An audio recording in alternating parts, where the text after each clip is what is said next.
Well, hey, welcome in, welcome back. That's right, it's the Dallas Action, but not only the Dallas Action, ladies and gentlemen. Welcome to the Dallas Action presented by Wall Street Window. You know what? I got a lot to tell you. I got a update. What's going on? Welcome in the Dallas Action, 22novembernetwork.wordpress.com. 22novembernetwork.wordpress.com. You can find us on the Spreaker.com podcast app, Stitcher app, which, you know what? I found out Stitcher is killing it, ladies and gentlemen. We're getting a lot of listens, a lot of plays, a lot of downloads out of Stitcher. It's the podcast app, of course, the Satchel Player for podcast app. The Tangent Bound Podcasting Network, the Wicked Radio Podcasting Network, lots of stuff going on. The last time we talked was before Thanksgiving. The last episode we uploaded was part 99, Blowback Part 1, Robert Kennedy's War with Ted Rubenstein, and I've got a lot to catch you guys up on. And before we get into the show, the meat of the show, I'm going to catch you up. Let you know what's going on with the show, because we got big news. And part of that is how I introduced the show. The Dallas Action presented by Wall Street Window. And it's kind of part one of that, but it's part 100 of the show. And what happened, what had happened was, first of all, Merry Christmas and Happy New Year. Hope you guys had holidays full of peace and serenity from Thanksgiving up to now. And may your new year be that as well. But I tell you what happened. The plan was for a part 2 of Blowback to upload 2 weeks after the last episode with Ted Rubenstein. And what I was going to do is going to be a solo show with just me presenting additional background information to you guys that related to info in part 1 that was presented by Ted that we discussed. A kind of a bridge episode to another episode with Ted, which was going to be the part 3. And he was in the process of preparing that. We had this whole thing going on. And it was going lovely, I promise. Then I had a complete and utter podcast internet machine crash and burn, guys. Everything was gone. I was down. I'm talking about, you try to cut it on, you got like a million of these different colored lightning bolt shaped lines. You know, it was down. And we were down. And I'll tell you, man, it was right before Christmas, and being a husband and a daddy first and all, I was like, well, you know what? There's going to be a hiatus, apparently, because, with the money, with the investment that it would have taken, or that quite frankly it took, or it would have taken me, I was looking at a couple months out. I was looking at like late February, early March of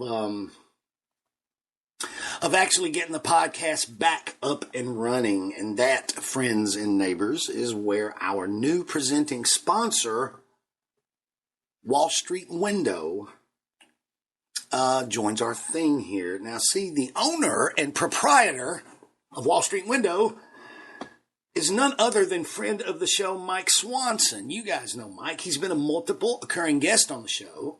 He is a Cold War historian, deep politics researcher, fellow student of the JFK assassination, and he's author of The War State. That's right. He has been on board as a friend of the show, since I think the 3rd or 4th episode of this podcast. He's a friend of Rob's show. He has, as a matter of fact, written, 2 articles, I think, for the 22 November WordPress website in the past. And in his professional life, Mike is a stocks analyst and advisor. And Wall Street Window is his entity. And when I realized that I was going to be down for a while, I tell you what I did. I contacted some folks who I call the TDA Honor Roll, the Dallas Action Honor Roll. Excuse me, I need a sip of Mountain Dew.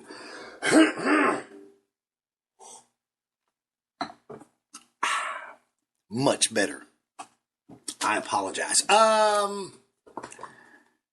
I contacted, and what it is that's, it's a little group of people that have been fans and friends of the show and on board, and they're friendly and they like to study and they like to think.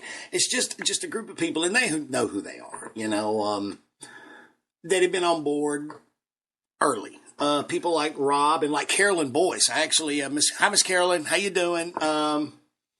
Actually invented that phrase kind of for her, and Francesca and others. They know who they are, and let them know what was going on. And Mike was one of them because, like I say, he's been a friend of the show since like the third or fourth thing, and as have all of these folks since the podcast has been in its infancy. And I wanted to let him know, and I let Mike know, told him what went down, what was going on, just a, hey, here's a heads up kind of thing.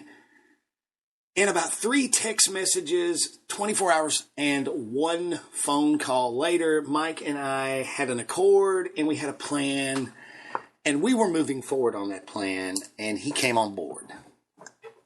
And I got to tell you, if I'm going to take on a sponsorship, which I've never done before, I'm glad it's Mike. And Mike, thank you again. I know I've thanked you 100 times, but I want to do it again right here because I know Mike. And have now for almost 3 years. And now, look, you guys know that I'm kind of funny about, I feel funny about taking donations. And which I'm not trying to disparage anybody that does. It's just a personal thing, but a sponsorship is different. That's a whole different thing. And I've never solicited a sponsorship before. But that don't mean I haven't entertained offers. There have been offers, but it never felt right. You know what I mean? It just never felt right. It was either like I would feel uncomfortable with whatever type of business it was. Like I remember one time it was like an offshore betting parlor kind of place in the Caribbean somewhere, and I didn't want to do that. Or I've had, at one point I remember one that immediately, when it was like, yeah, we could probably work something out, I immediately got a list of topics,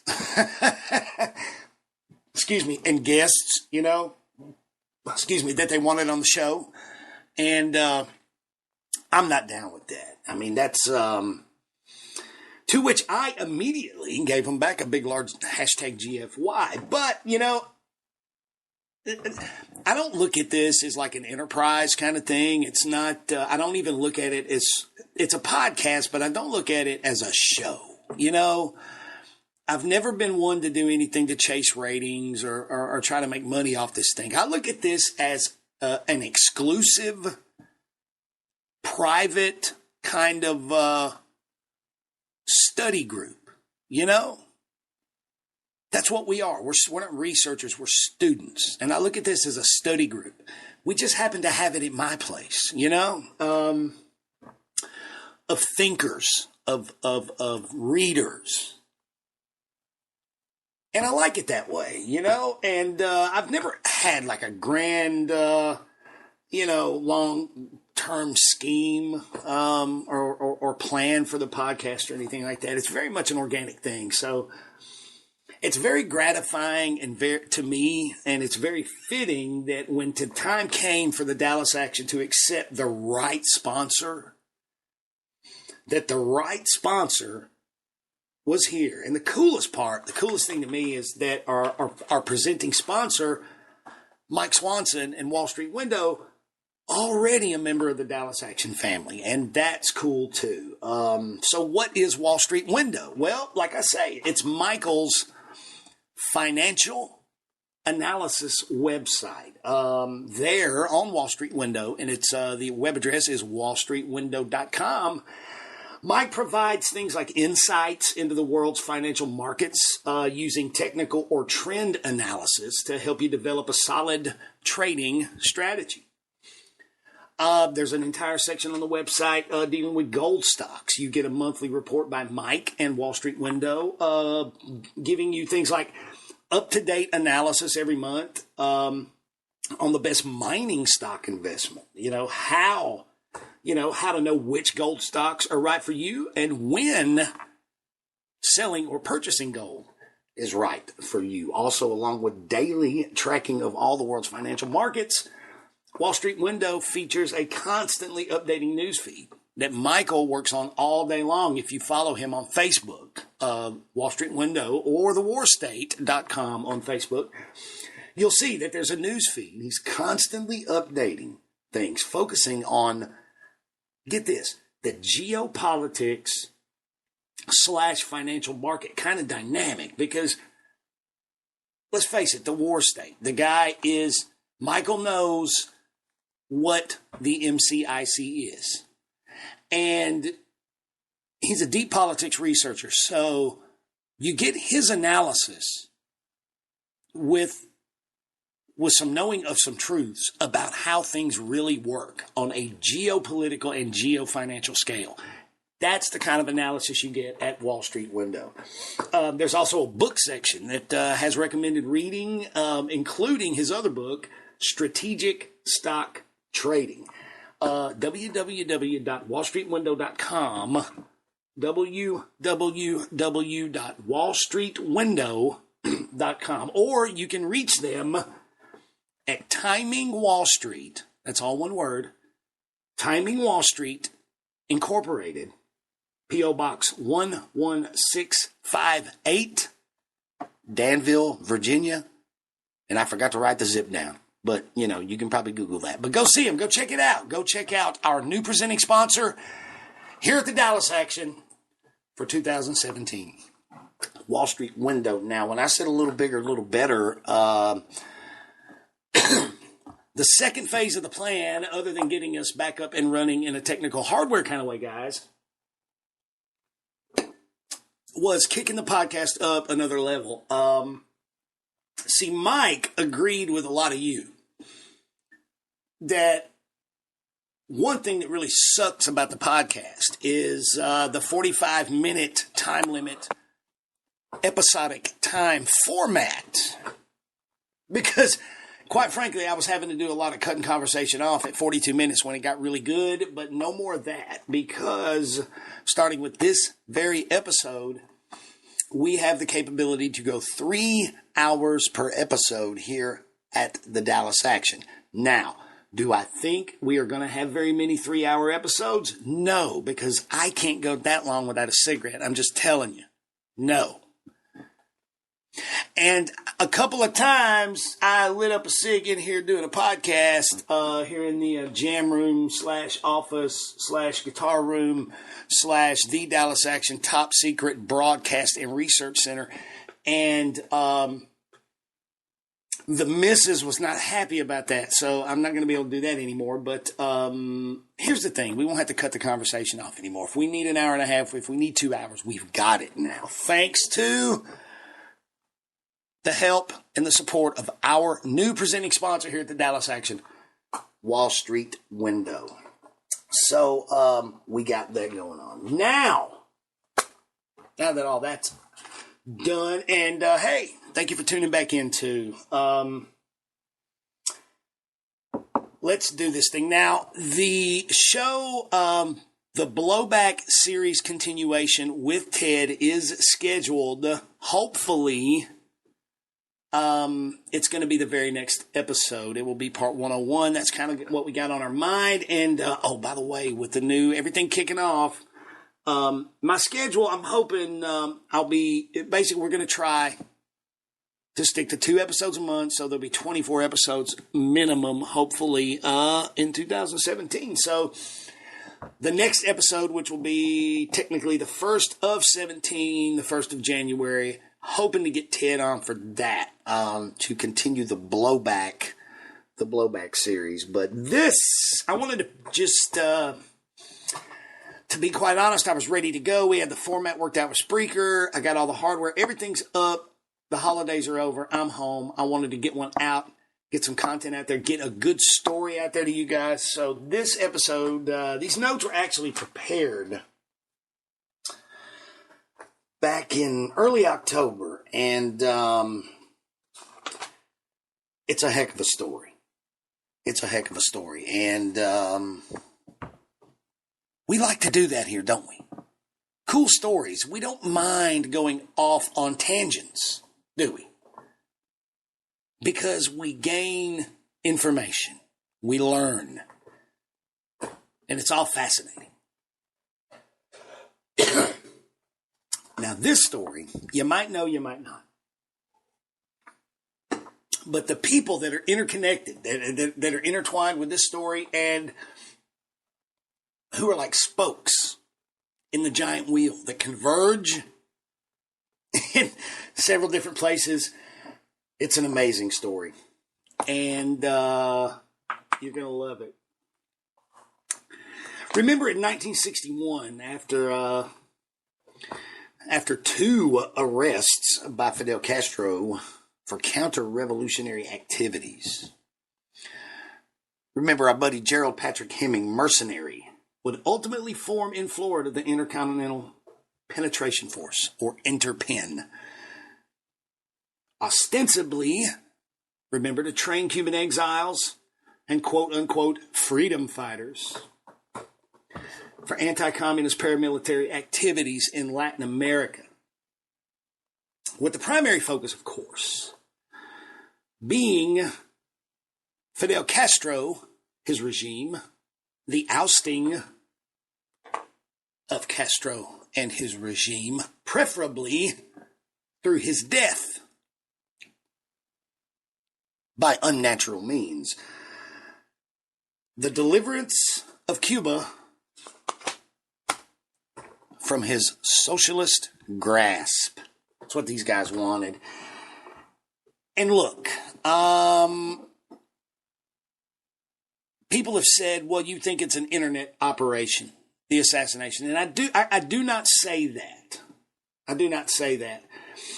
I don't think you can't call it an Interpen operation in any way, shape, form, or fashion, because to do so,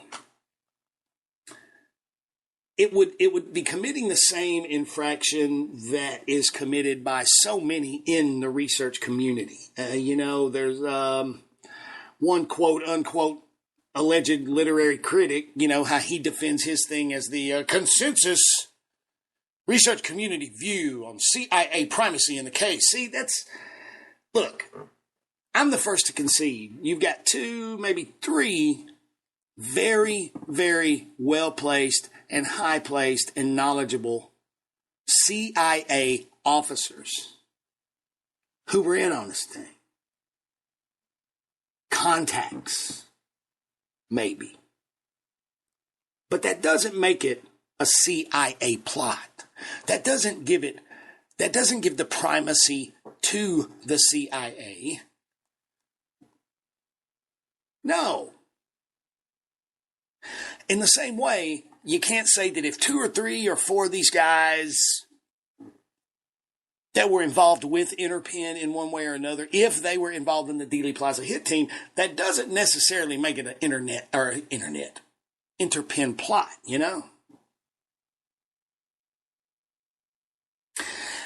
Even though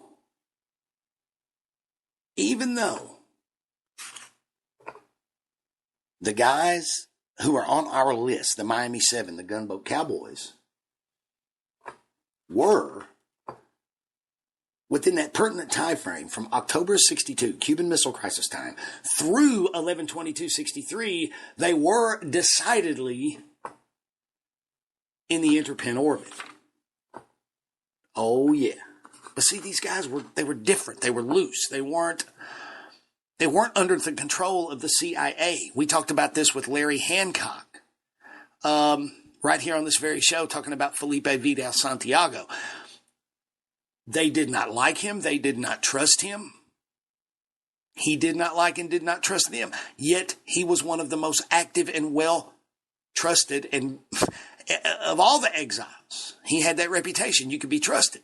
But the CIA didn't trust him.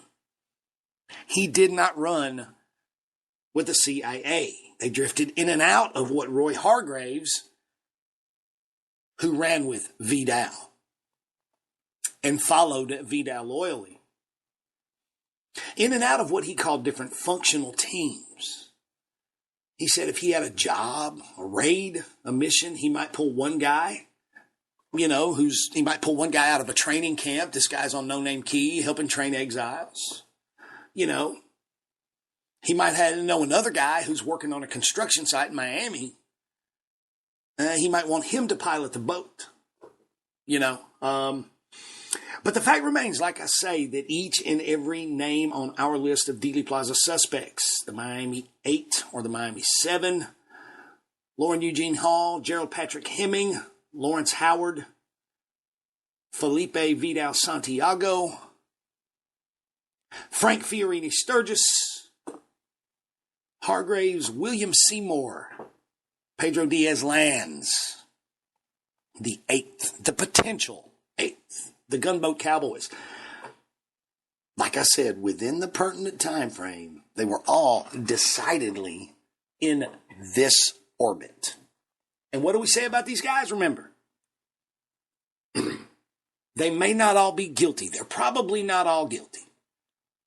Although I certainly believe that Vidal and Hargraves were. The truth of the hit team can be found in the means, the motives, the movements, and the associations of these guys, I believe.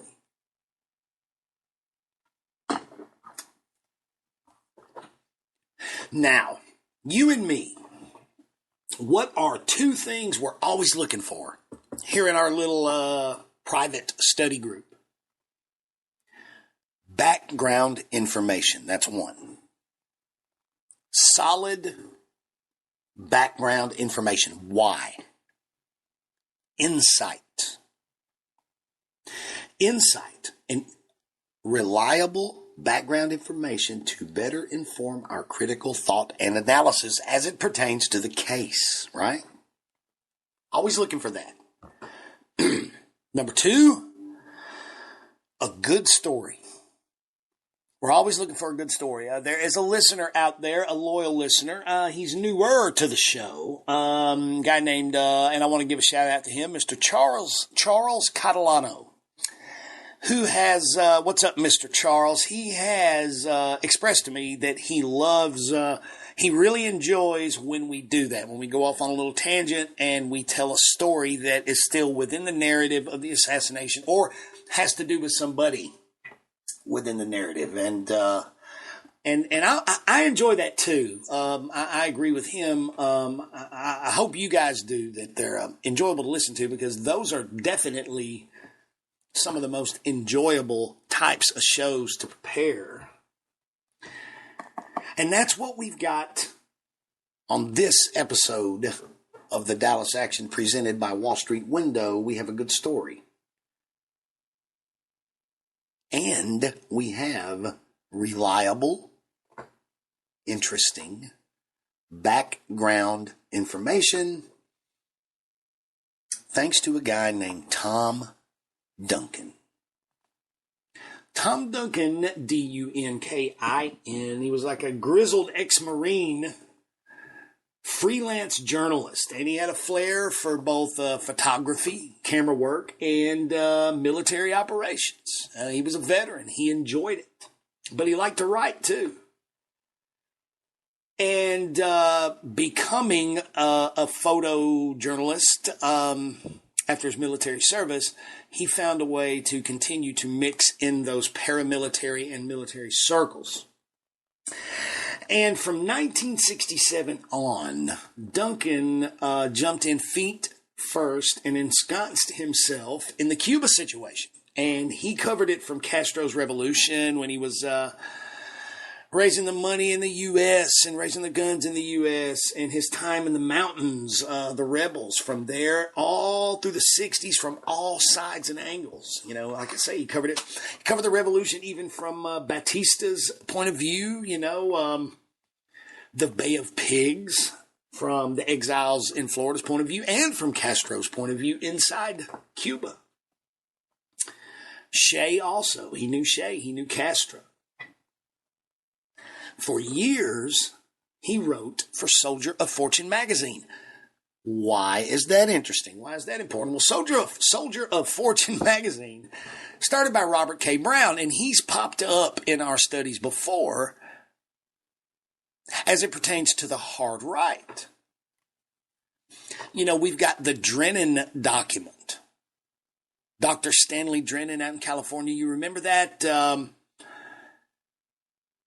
Drennan informs the FBI that Robert K. Brown is part of a conspiracy by the hard right, the John Birchers out in California. I think this was in April. This was just shortly after the Walker incident in April of 1963. And that these guys were going to kill Kennedy and they were going to kill several other people. And that Walker was involved. And he named Brown as involved. Brown was a big time a running buddy of people like Sturgis and Gerald Patrick Hemming, and he published Soldier of Fortune for years, you know, and then I think we covered that in a really early episode because right after like a week after the Drennan document where the FBI says, hey, this guy, Stanley Drennan, this hard right doctor said a bunch of these dudes are going to whack Kennedy, Robert K. Brown tells the FBI that Drennan's trying to recruit him into a plot. It's insane, you know. But Duncan wrote for Soldier of Fortune. Duncan's best friend in the world, up until this best friend was captured by Fidel Castro, was Tony Suesta,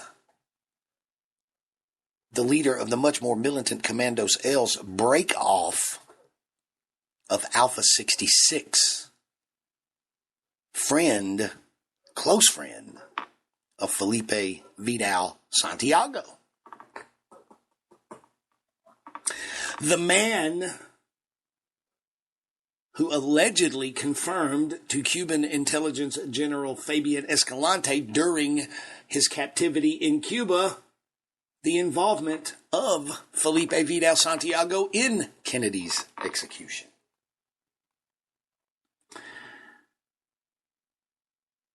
And then Duncan met Interpin.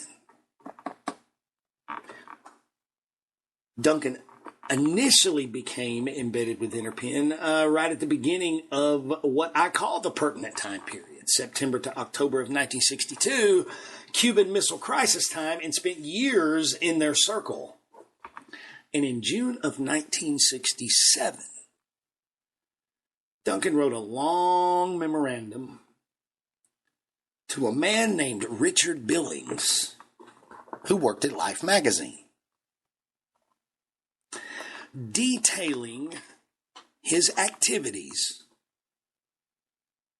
his cohabitations, his exchanges, his relationships in a great amount of detail with Interpin. Many of the individuals that we have talked about here, the Miami 7, or maybe 8. And there's a lot of detail and insight into a few of individuals that you and I have covered a lot, that we put under a lot of scrutiny, and we're going to hit some high points. Why? Number one, it's solid, reliable background information and insight. And number two, it's a hell of a story. The recipient of this memorandum, again, was a guy named Richard Billings, and his connections to the narrative of the assassination of John Kennedy, like Duncan's, go back to before the assassination. Oh, yeah. Like Duncan, Billings was a journalist.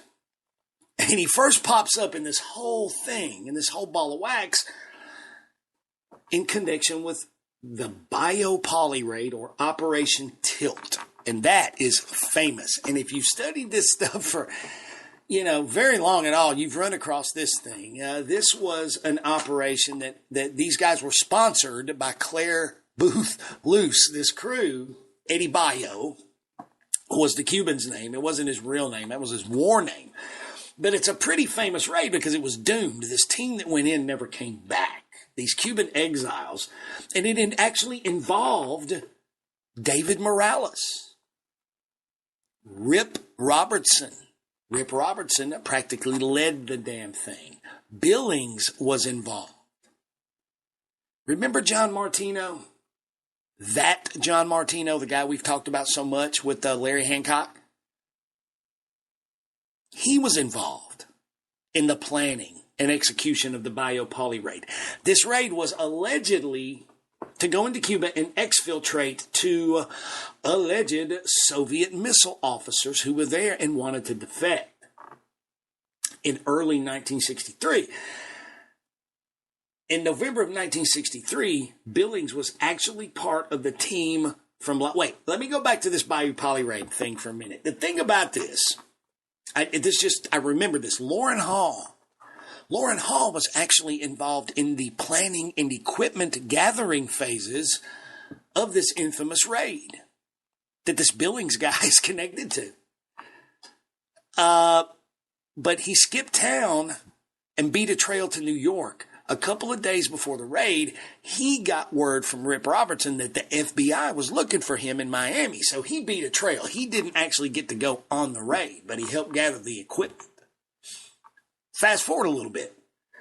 Gerald Patrick Hemming, before he died, claimed that the Minox camera that was found among Lee Oswald's effects and possessions after he was arrested, the serial number on that camera, according to Hemming, matched a serial number that should have been lost with the doomed raiding party inside Cuba on the Bayou Poly raid. That's interesting, but, can you trust it? I don't know. In November of 63, Richard Billings was actually part of a team from Life magazine that purchased the Zapruder film from old Abe Zapruder. Same guy. In 1967, Richard Billings initiated contact with New Orleans District Attorney Jim Garrison on behalf of Life magazine, telling Garrison, hey, we're on your side. We want to help. Not. Can you believe that? Same guy. That was the same year that Duncan wrote him this memo. And ladies and gentlemen, later in the late 70s, Richard Billings was recruited by one G. Robert Blakey to serve as the House Select Committee on Assassination's quote-unquote editorial director, whatever that is. Editors usually decide what go in and go out, and he was the director of the editorialism. So, what do you think Richard Billings did? Hashtag gatekeeper. And in 1981, wrote and published The Plot to Kill President Kennedy with Robert Blakey, which pointed the finger straight at the mafia. This memo that we're talking about today, from Duncan to Billings, re-enter pen, was written in June of 1967, just a few months after Billings/Garrison happened. Just a few months after he initiated that sort of under-the-table, backdoor contact with Garrison. You gotta wonder, I think this seems like to me, just reading it, that Duncan was possibly responding to a query by Billings, maybe. Hey, what can you tell me about these guys? Like I say, like he's running interference, like he's sort of working some stuff in the background. Let's contact Garrison, see what he knows about these guys. Hey, Tom, can you give me anything? I don't know. But there are a few very interesting nuggets, ladies and gentlemen, in here directly relating to some individuals that we've discussed in detail. Duncan apparently first met Hemming and learned of Interpen in August of 1962 while Hemming and others were camping at Florida's Lake Okeechobee. No, he just kind of, I don't know, maybe Duncan was just wandering around the jungle. I don't know how that works. He just happened upon a group of paramilitary operators. A month later, on behalf of a friend of his, Duncan reached out to Hemming. This friend of his was with a local TV station, another journalist, and he wanted film footage in a story of some of these Cuban raiders, you know, some of the stuff that everybody knew was going on there in South Florida. And apparently the group was very reluctant at first to let anybody come film them. Duncan actually describes Hemming and Interpen and the whole bunch as very publicity shy, but they got approval at like 2 a.m. I think it was September 15th of 62. And the way Duncan describes it, then it was like a flurry. The next thing they knew, they were in a multi-car caravan in the middle of the night, jumped in some boats, and ended up at the infamous Interpen Cuban exile paramilitary training camp at No Name Key. And Duncan writes that what he found was a very, very well-armed camp. Very, very well-armed camp full of very, very well-armed exiles and militants. And they threw this mock invasion for him where they kind of attacked the beach. And he got a lot of footage, apparently, of Interpen storming Big Pine Key and all of their paramilitary glory. Well, you know what? Duncan writes that he met private warriors or quote-unquote freedom fighters from all over the U.S., Cuba, Finland, Canada. There was this one Canadian that had 3 different names, he says. And it was on this trip that he met Roy Hargraves and William Seymour for the first time. But he ended up hooking up with them again. About a month later, he went to Miami and he met up with Roy Hargraves, and they got hammered at a hotel bar. And if you remember back earlier this year, the last time Larry Hancock was on, he discussed he was talking about an anecdotal little story.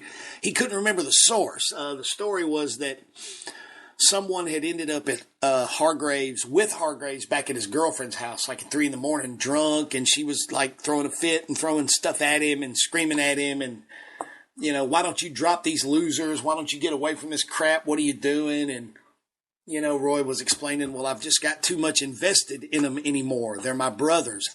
I'm basically, he's too far in to get out. This story came from Duncan.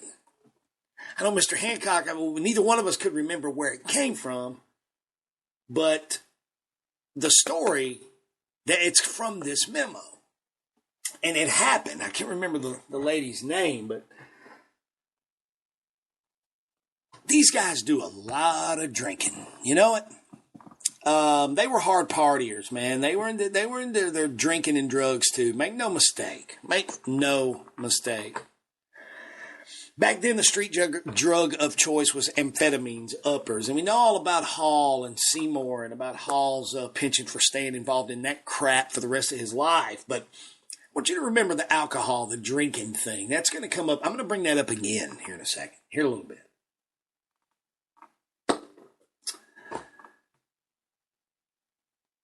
They end up sleeping in Tom Duncan's car, parked outside of the boarding house that night that they got all drunk and stuff, the boarding house where Hemming was staying. So the next day, he ends up back in No Name Key with these guys, right? So this time they were training, but they weren't doing any like live fire type stuff. And it's on this second trip that Tom Duncan meets for the first time the Cuban exile, Ronald Ponce de Leon. And remember how important that guy is to the story. Remember, John Martino, you remember they're going to kill him today when he gets to Dallas, Flo. They're going to kill him. That whole thing from Larry's book, Someone Would Have Taught. Remember in the Roy Hargraves interview when Noel Twyman says, hey, what about Ronald Ponce de Leon? And Hargraves says, what about him? And he says, well, John Martino said he was involved. What about that guy? That flustered Hargraves so much he started cussing, shaking his head, saying not nice, and got up and walked out of the room. Remember that? Twyman sandbagged him with that, telling him that John Martino had said De Leon was involved. He didn't like that. So, what about Ponce de Leon? You know, Larry, Mr. Hancock brings up a great point. You got to place him under the same scrutiny as you would anybody, even like a Mac Wallace or something like that, you know. And you got to think, Hargraves makes a point, and Larry does too, that his family, mother and father, were actually in prison in Cuba. You know, and we know Castro had these guys, these groups, infiltrated pretty good, or else he would not have survived the 600 and whatever assassination attempts by these groups. So Hargraves makes the point to say that you never knew where his loyalty was because of that, because his parents were in a Castro prison. So you got to think, would Vidal trust him? If Vidal was handpicking the ground crew, would he handpick a guy whose parents were in a Castro prison? That is an interesting question. I don't know. I'd have to think about that. I don't know. A little over a month after this incident, 13 Interpen members would be arrested on Marathon Key whilst embarking on a raid. They had 15 rifles, 6 pistols, 2 cases of C4 plastic explosives, first aid stuff, blood plasma, ammunition. Hemming, De Leon, Lawrence Howard, William Seymour, Roy Hargraves among those arrested. Roy claimed that he escaped and didn't get arrested. He ran from the cops and made it. But police records actually do show him booked. Did you know that for this arrest, these 13 members of Interpen were able to retain a former United States attorney as counsel? Successfully fought the charges in court and won in 1964. Isn't that amazing? It's amazing to me. How many times have we talked about this kind of stuff? The litany of felony arrests that these guys get, like the litany of felony arrests that Lauren Hall managed to accrue leading up to the Dallas action from September of 63 through October 31, 4 felony arrests, weapons, Neutrality Act violations, drug charges. Never did a day of federal time. The National Firearms Act. Once. Same time period. Hargraves and 4 others. They had a 75 millimeter recoilless rifle, 37 millimeter cannon, 20 millimeter cannon, Russian-made rifles, thousands of rounds of ammunition on their way, embarking on a raid. Never did time. Never got jacked up on those federal charges.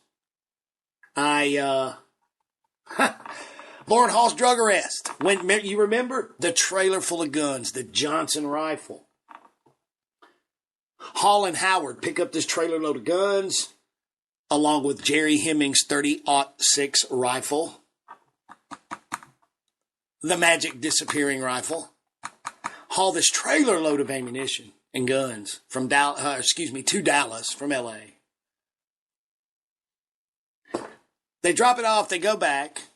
You know, immediately following Hall getting arrested on Neutrality Act violations.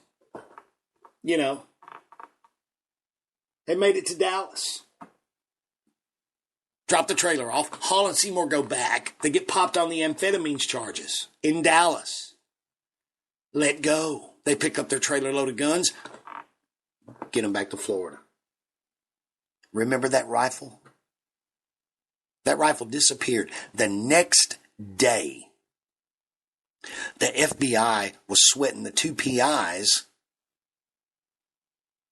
in Los Angeles about their fingerprints being on the rifle. A rifle that Jerry Hemming had pawned them in January. Hall picked that thing up without his knowledge, apparently. A story, ladies and gentlemen, you can read in detail in Gail Nix Jackson's upcoming book, because I wrote a chapter on it, and it's going to be in there, by the way. But you remember that story? You remember that?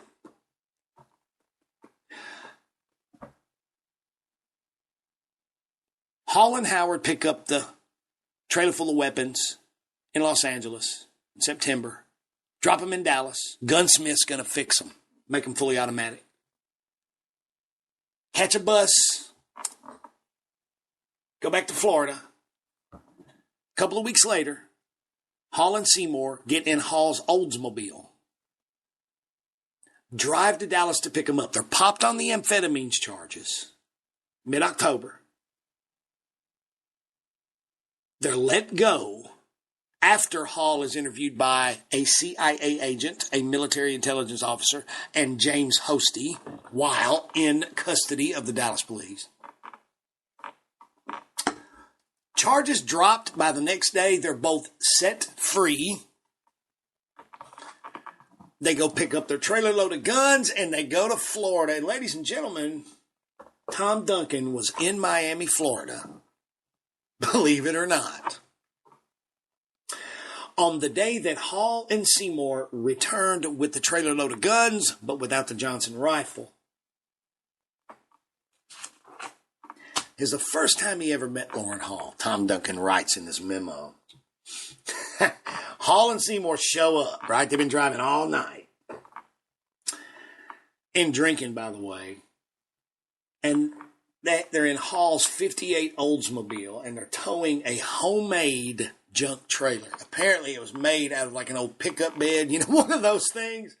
And they had like sideboards on it. And they pull up in the front of the office of the Glade County Democrat, which was the office that Tom Duncan was working out of at the time, this newspaper. And you know what? He was pretty friendly with William Seymour, and had been for a while. It was the first time he'd met Hall, but he was pretty friendly with Seymour. And he said, even in this account, he mentions them having 20 M1 Garands that were full auto. We already knew and had discussed that Hall had some M1 Garands on this load. And we knew about the 20 millimeter cannon, but I didn't know how many Garands it was. But according to Duncan, it was 20 that got converted to a fully auto there in Dallas. And they had been driving all night long, and they actually painted the trailer, this homemade trailer, in in Duncan's yard. They followed him when they got there, and I don't know if they unloaded the gun somewhere first or not, but Duncan says then they went back to his house, and they painted it, you know, to, disguise the trailer or whatever, and then passed out on his porch in the middle of the day and slept for like 15 hours after this trip. Now, I want you to give me a little bit of time. I've got this other computer over here open, and because I want to read part of this to you. It's got to do with a scheme that Lauren Hall had, and Seymour too, I guess, of filming some operations and making some money on it. Listen to this. This is from Tom Duncan's memo. Hall and Seymour said they had a promise of $30,000 for any usable 16 millimeter footage for television use, with sponsor to be the manufacturer of Dr. Ross's dog food. What they were after, Hall said, was film which would be beneficial to the Goldwater campaign, specifically Russian missiles in Cuba. Having encountered suggestions in previous years that tremendous market existed for films which could be used for fundraising among exiles, and having been skeptical of validity of such projects, and was a bit dubious of news value of such an enterprise, but felt it might be worth looking into, particularly in view of the fact that in field of equipment, photographic and otherwise, he was in pretty good shape. So Hall had a scheme. He was going to start selling film footage of exile raids and whatnot for documentary use. That's interesting. I don't think that ever came to fruition. Tom Duncan said he was involved in another almost raid led by Hall and Seymour in 1963, but it was aborted when the $50 car Hall had purchased backfired through the carburetor, setting the engine compartment ablaze. Wow.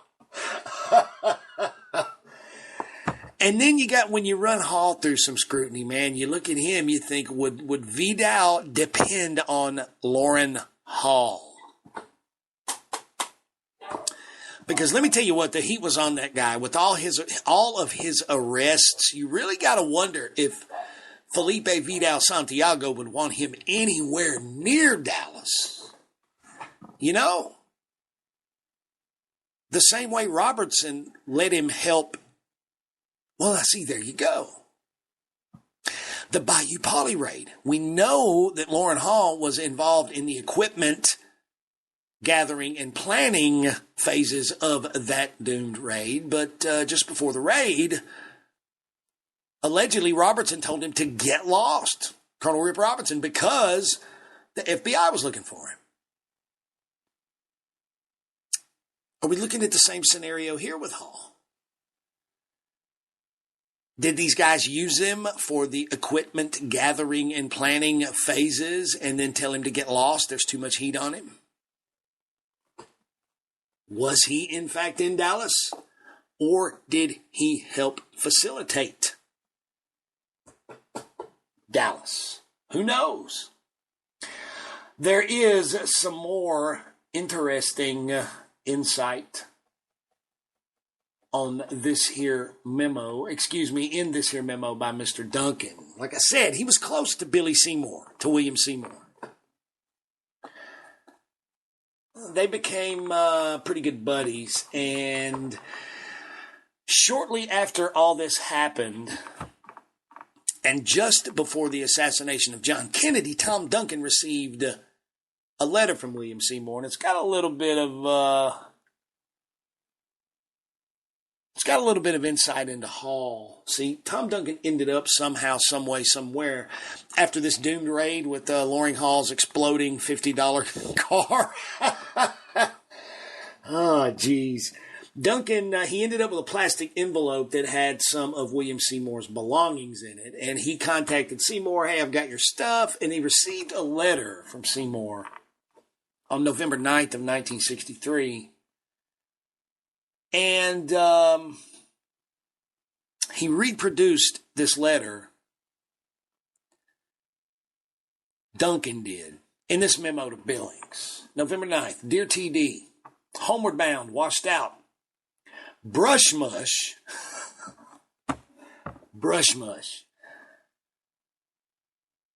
Hall had a goatee, he had a beard. That was William Seymour's nickname for Lauren Hall. Brush mush. Anyway, here we go. Dear TD, homeward bound, washed out. Brush mush is left in Miami with the goodies. He couldn't find transportation, things too hot. So Larry, Lawrence Howard, and I asked for a small token from the pile for a little vacation we had on the side. Probably an operation. Think about that.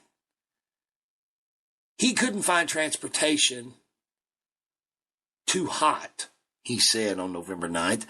So Larry and I asked for a small token from the pile for a little vacation we had on the side. It was no, so we took off west with Sardinia.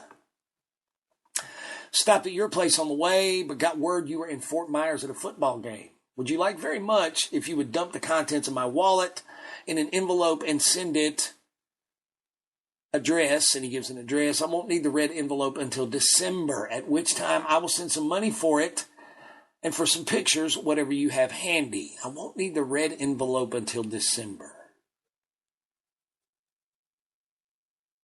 That's interesting, isn't it? Wonder what was in that envelope. I'll also send your watch if you want it. I'd be very glad to hear from you at any time. As far as I know, Mr. H, that's Hall, Mr. H's wife won't send him loot. He wasn't smiling. Sincerely, William Seymour. Tom Duncan writes to Billings, Hall said his home was in Monterey, California, and that he was a John Birch Society vice president. Seymour kidded him occasionally about being a right-wing extremist. Billings notes at the end of his memo, to close his memo to Billings, Hall strongly anti-JFK, and if I recall correctly, had expressed opinion that son of a bitch ought to be shot. Hall said he had been in Cuban Hills with Castro in '58. In 1967, to close out this lengthy memo on his adventures with Interpin, Tom Duncan made a point to end it with Hall strongly anti-JFK. John Birch Society had expressed opinion that son of a bitch ought to be shot. I find that, ladies and gentlemen, infinitely interesting. What? Ladies and gentlemen, was I talking about when I said, remember alcohol? We're going to come back to it. These guys did a lot of drinking, man, a lot of drinking. And I'm going to tell you something. I'm not a drinker, okay? But I know this. Alcohol, if nothing else, it's truth serum, ladies and gentlemen. It's truth serum. Tom Duncan was an obsessive record keeper and note taker. He was a professional journalist. And the archives in this man's possession when he died in 1994 were enormous. He had a separate little building apparently on his property that contained like his office and storeroom with files and archives and notes and recordings, both audio and film, articles, essays, files on individuals, things, places, amassed over 30 some odd years of being a journalist, fully ensconced in the paramilitary realm. And 1 month, ladies and gentlemen, after Tom Duncan died of a heart attack in 1994, his widow allowed his office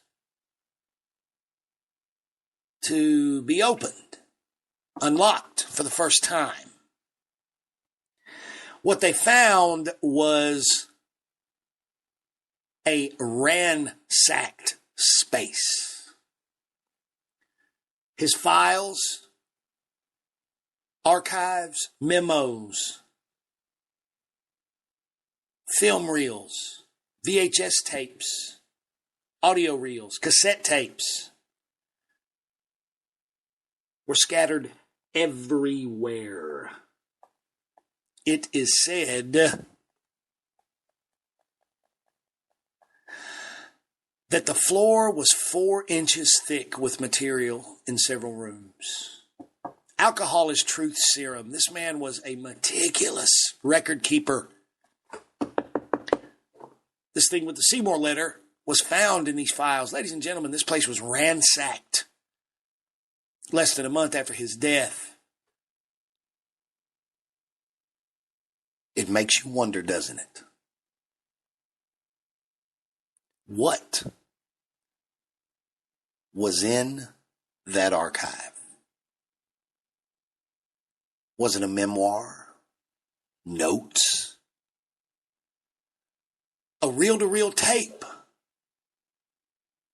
When a guy was drunk, talking too much, that Tom Duncan maybe just clicked on. Who knows? Can you imagine? The mind boggles, does it not?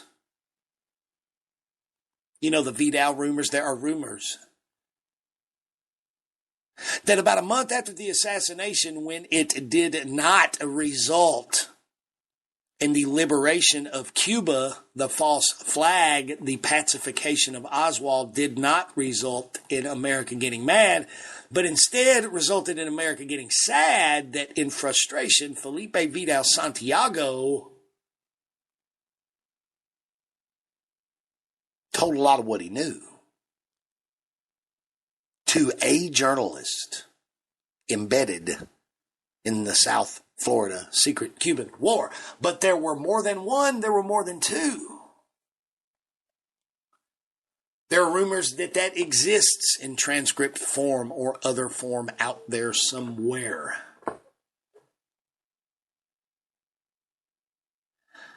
But if that or another confession, alcohol-induced or otherwise, was amongst the effects of Tom Duncan, we'll probably never know. But it's fun to think about, ain't it? I think so. Well, hey, we're back. Listen, next month, January, we're going to kick it off again. It's 2017, the Dallas Action, presented by Wall Street Window. Thanks for hanging out. Thanks for playing along. Guys, we're back. Keep thinking, keep studying, keep learning. My name's Doug. I'm out.